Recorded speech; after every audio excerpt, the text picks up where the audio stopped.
Fala pessoal, tudo bem com vocês? Como é que vai a vida de vocês? Tudo certo? Estou aqui para mais um vídeo do Nosso Deus Não Está Morto. Gostaria de pedir uma coisa, que você curtisse esse vídeo, que você enviasse esse vídeo para alguém que precisa ouvir essa palavra, amém? E acompanhasse na sua Bíblia João capítulo 3, amém? Porque nós vamos ser edificados mais uma vez pela palavra de Cristo. Vamos lá! Nicodemos visita a Jesus. Havia entre os fariseus um homem chamado Nicodemos, um dos principais dos judeus. Este de noite foi ter com Jesus. Ele disse: Rabi, sabemos que és mestre vindo da parte de Deus, porque ninguém pode fazer esses sinais que tu fazes se Deus não estiver com ele. A isto respondeu Jesus: em verdade te digo que se alguém não nascer de novo, não pode ver o reino de Deus. Perguntou-lhe Nicodemos: como pode um homem nascer sendo velho? Pode porventura voltar ao ventre materno e nascer segunda vez? Respondeu Jesus: em verdade te digo, quem não nascer da água e do Espírito não pode entrar no reino de Deus. O que é nascido da carne é carne, e o que é nascido do Espírito é Espírito. Não te admires de eu te dizer: importa-vos nascer de novo. O vento sopra onde quer. Ouves a sua voz, mas não sabes de onde vem, nem para onde vai. Assim é todo o que é nascido do Espírito. Então lhe perguntou Nicodemos: como pode suceder isto? Acudiu Jesus: tu és mestre em Israel e não compreendes essas coisas? Em verdade te digo que nós dizemos o que sabemos e testificamos o que temos visto. Contudo, não aceitais o nosso testemunho. Se tratando de coisas terrenas, não me credes. Como crereis se vos falar das celestiais? Ora, ninguém subiu ao céu, senão aquele que de lá desceu, a saber, o Filho do Homem que está no céu. E, do modo porque Moisés levantou a serpente no deserto, assim importa que o Filho do Homem seja levantado, para que todo o que nele crê tenha vida eterna. Então, até aqui, meus irmãos, o que a gente entende aqui, né? A gente entende que Jesus aqui ensina a Nicodemos que ele precisa nascer de novo. Ele vai questionar: como assim nascer de novo? Eu vou ter que voltar pro ventre da barriga da minha mãe? E Jesus diz para ele que não é bem assim, né? Tô falando com minhas próprias palavras aqui para você entender. O cara chega para Jesus: olha, eu sei que tu tens um poder aí, né? Aí Jesus diz: olha, cara, mas tu tem que nascer de novo, cara. Mas o Nicodemos pensa assim: não, mas eu já conheço a palavra de Deus, já conheço tudo. Como assim nascer de novo? Estou falando com minhas próprias palavras o que está sendo dito aqui, tá? Por que Jesus queria que Nicodemos nascesse de novo? Por que é necessário nascer de novo? Por que Jesus queria que Nicodemos nascesse de novo? Meus irmãos, o que acontece? Você pode nascer na igreja, você pode conhecer a Escritura, você pode conhecer o Antigo e o Novo Testamento inteiro, você pode conhecer todos os livros da Bíblia, mas se Jesus não entrar no seu coração e não fazer você ter um novo nascimento, você não vive a vida de Deus. E é isso que o texto nos mostra. O que é nascer de novo? É nascer do Espírito, né? Quem nasce de carne é carne. O que é nascido do Espírito é Espírito. Versículo 6, né, de João 3. Então, nascido de carne é carne. Então você nasce, né, como uma pessoa normal na sua vida. Mas para nascer de Deus é um nascimento espiritual. É o momento que você se encontra com Ele e que você decide caminhar com Cristo. Você nasce de novo. E aí você quer fazer o quê? Você quer se batizar como testificação desse novo nascimento. Então você nasce de novo, você aceita Jesus como seu Salvador. Ele te aceita, né? Porque primeiramente Ele te aceita, mas você confessa Ele com a sua boca. Amém? Agora, crê no coração e é salvo. E como consequência, né, de você crer em Jesus Cristo, a consequência é bem simples. A consequência é que você quer viver para Deus. Antigamente você vivia para as coisas do mundo. Você vivia para agradar o mundo. O mundo era o seu maior prazer. Quando você nasce de novo, você abre mão das coisas do mundo e decide viver para Ele. Entendeu? Pois é do mesmo modo porque Moisés levantou a serpente no deserto. Assim importa que o Filho do Homem seja levantado, para que todo o que nele crê tenha vida eterna. essa questão de levantar a serpente do deserto, né? Tá lá em Números 21, versículo 9. E o que isso nos ensina? Foi levantada uma serpente lá no deserto, meio que para guiar eles, né? A gente vê aqui em Números 21, 9, ó. Fez Moisés uma serpente de bronze e a pôs sobre uma haste. Sendo alguém mordido por alguma serpente, se olhava para a de bronze, sarava. Então as pessoas olhavam para a serpente para ter uma direção, né? E Jesus, vamos supor, Jesus é o cara que agora, né, foi levantado. Então, foi levantado na antiga aliança uma serpente, né, para que eles olhassem para a serpente e vivessem a cura divina. Agora nós olhamos não para uma serpente, mas para Cristo, entendeu? E olha só, a missão do Filho.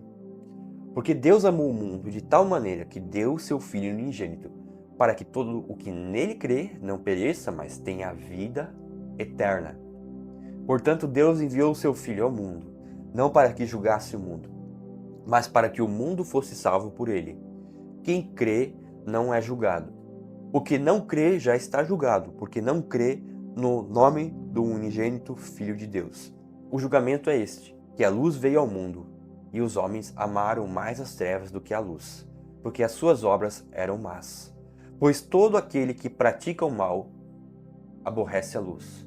Ele não se chega para a luz, a fim de não serem arguidas as suas obras. Quem pratica a verdade aproxima-se da luz, a fim de que as suas obras sejam manifestas, porque feitas em Deus. Então, a missão do Filho, Jesus veio não para julgar o mundo, mas para salvar o mundo.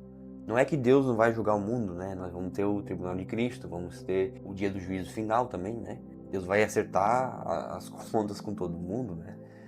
Mas a questão é que Deus deu e Deus dá uma chance para nós vivermos a vida eterna, que é crer no Filho.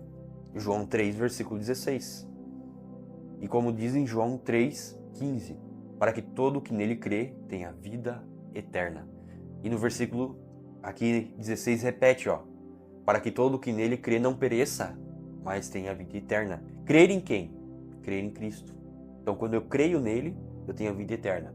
Aí como consequência de crer, eu me batizo. O batismo é uma confissão pública desse momento. Você aceitou Cristo, mas ele também te aceitou, né? É como se fosse uma sinergia. Ele te aceita, mas você aceita ele. E vocês vão caminhando até se juntarem. Mas quando você se batiza, você nasce de novo. Você tem uma nova vida, né? Você tem um novo olhar da humanidade, uma nova veste, né? E aí você participa do corpo de Cristo, amém? Então, vamos lá. Quem pratica a verdade aproxima-se da luz, a fim de que as suas obras sejam manifestas, porque feitas em Deus. Então, como consequência de eu crer em Cristo, crer em Jesus, eu vou querer praticar as obras da verdade. Eu não vou querer mais andar em mentira. Eu vou ser sincero. Eu vou falar a verdade para as pessoas. Eu não só vou falar a verdade para Deus, como eu vou falar a verdade para as pessoas. E eu vou ser sincero com as minhas opiniões. Eu não vou esconder nada das pessoas, porque uma vez que o Senhor Jesus me lavou e me fez ter uma nova vida, eu tenho que ser alguém que vive isso. Tem que ser alguém transformado, alguém que realmente vive isso. Alguém que não tem duas faces, alguém que é o que é, alguém que erra e pede perdão, alguém que vê o outro errando e perdoa, porque não tem mais duas faces. Jesus rasgou o véu. Então agora não tenho mais um véu que me separa. Nós conhecemos as pessoas espiritualmente hoje. Então aquele véu que nos separava não nos separa mais. Porque agora nós temos não o conhecimento da carne, mas o conhecimento de Cristo. E ele veio trazer essa vida, meu irmão. Outro testemunho de João Batista. Depois disso foi Jesus com os seus discípulos para a terra da Judéia. Ali permaneceu com eles e batizava. Ora, João estava também batizando em Enom, perto de Salim, porque havia ali muitas águas, e para lá corria o povo e era batizado, pois João ainda não tinha sido encarcerado. Está lá em Mateus 14:3, Marcos 6:17, Lucas 3:19 ao 20.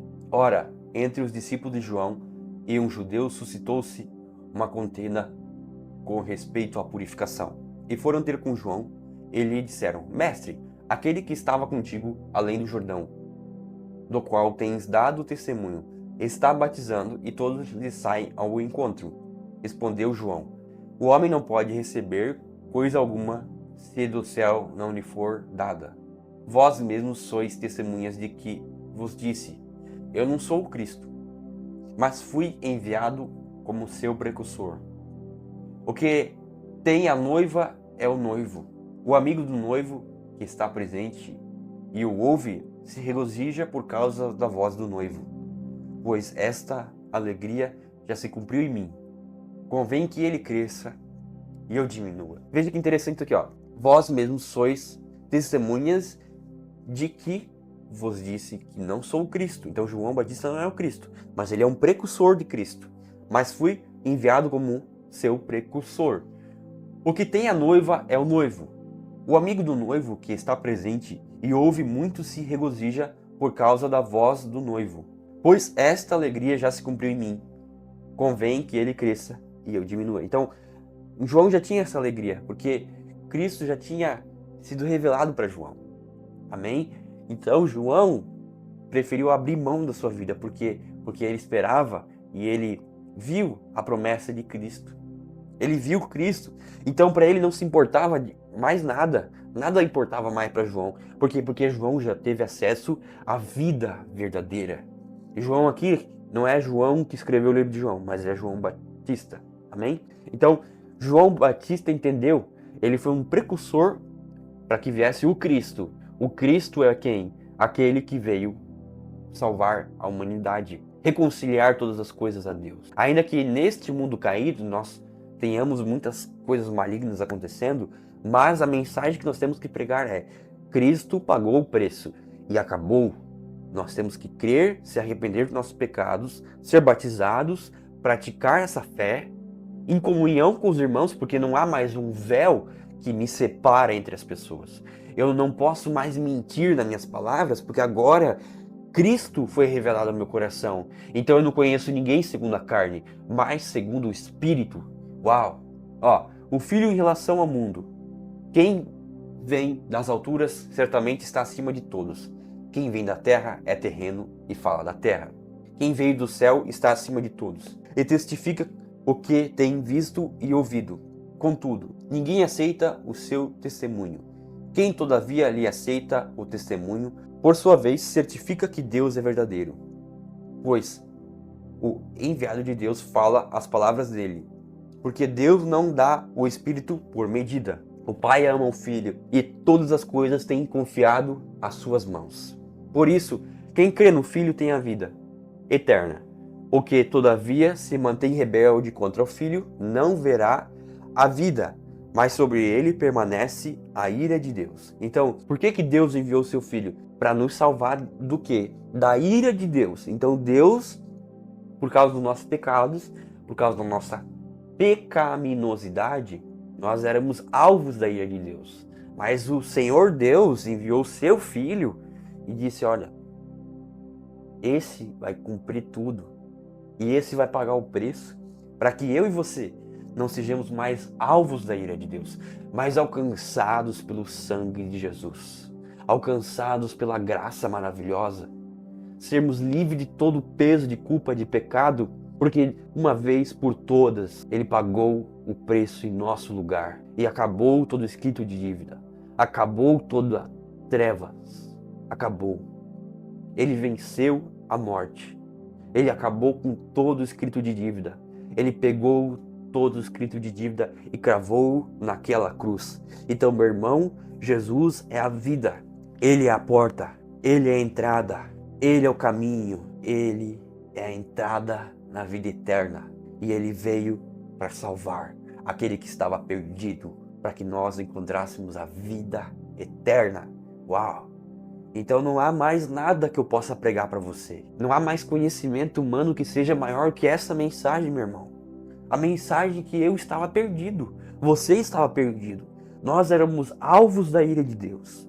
Nós éramos alvos da ira de Deus. Nós não merecíamos nada, mas Ele resolveu se entregar em nosso lugar. O precursor dele, João Batista, foi até o final falando dele e tal, batizando pessoas, mas veio Jesus, o Cristo revelado, o Cristo, João não era o Cristo, mas Jesus é o Cristo. E quem crê em Cristo tem a vida. Quem crê em Cristo tem a vida. E ele não tem vergonha mais de Deus. Porque agora você pode, em Cristo, olhar para Deus e dizer: Deus, obrigado, Pai. Porque o Senhor salvou a minha vida, Pai. Obrigado, Senhor, porque o Senhor nos deu livre acesso. Então vamos orar isso aqui comigo, meu irmão. Ele me deu livre acesso, meu irmão. Eu estava morto nos meus pecados. Eu estava morto, mas Ele foi lá. Ele pagou o preço, cara. Ele pagou o preço por mim e por você, entendeu? Então não há mais nada que eu possa fazer, cara. Porque Ele fez tudo. Ele fez todas as coisas. Ele deu a sua própria vida. E acabou. O castigo que estava sobre a minha vida e sobre a tua vida, Ele levou naquela cruz. Se nós se arrependermos e crermos nele, nós temos essa vida. Senhor Deus, obrigado, Pai. Senhor Deus, obrigado por essa maravilhosa obra, Senhor Jesus. Pai, se essa pessoa não crê, se essa pessoa não confessou Jesus, que ela venha dizer: Jesus, Tu és o meu Salvador. Crê que Ele ressuscitou dentre os mortos, como diz lá em Romanos, e será salva. Em nome de Jesus. Pai, obrigado pela vida de cada uma dessas pessoas, Senhor Jesus. Senhor Deus, que haja salvação na casa de muitos aqui, Pai. Que aqueles que estavam perdidos possam encontrar em Cristo a verdadeira redenção, a verdadeira liberdade desse mundo, Pai. Porque nós estávamos perdidos, mas o Senhor nos achou e nós fomos encontrados por Ti, Pai. Obrigado por nos salvar, Jesus. Aleluia. Nós não somos mais alvos da ira de Deus, mas alvos da graça de Deus.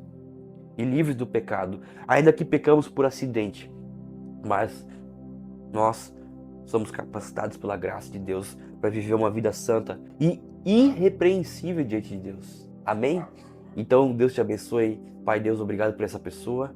Que Deus te abençoe. Em nome de Jesus, que essa oração, que essa verdade fique sobre a minha e sobre a sua vida. Em nome de Jesus. Amém e amém. Em nome de Jesus.